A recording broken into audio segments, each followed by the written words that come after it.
Hi guys, welcome back to this channel. So in today's tutorial, we will see how can you fix this SIM card is not from the Verizon Wireless. So here's a guide for your locked phone, eSIM or SIM and how can you activate them. Fix 1. Check if your phone can be unlocked.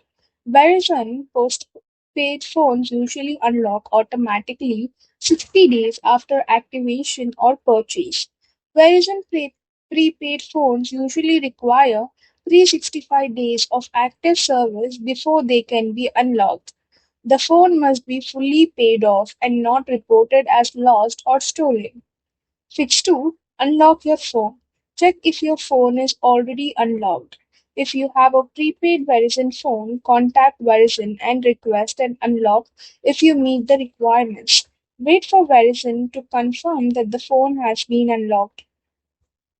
Fix 3. Confirm the on unlock.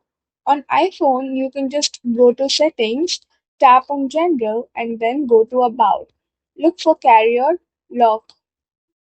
Then, if you see no SIM restrictions, your iPhone is unlocked. On Android, you can open Settings, tap Connections, or Network and Internet, tap SIM Manager or Mobile Networks. Check for options such as Network Unlock or Update Profile. Follow any on screen instructions. Fix 4. Reset the network connection. Turn on airplane mode. Wait for 10 seconds. Turn airplane mode off. Restart your phone.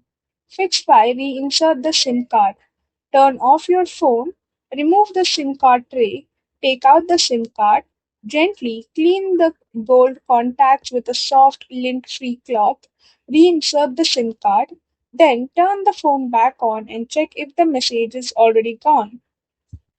So that's it for the video. Thank you for watching. Don't forget to like, share, comment, and also do hit the subscribe button.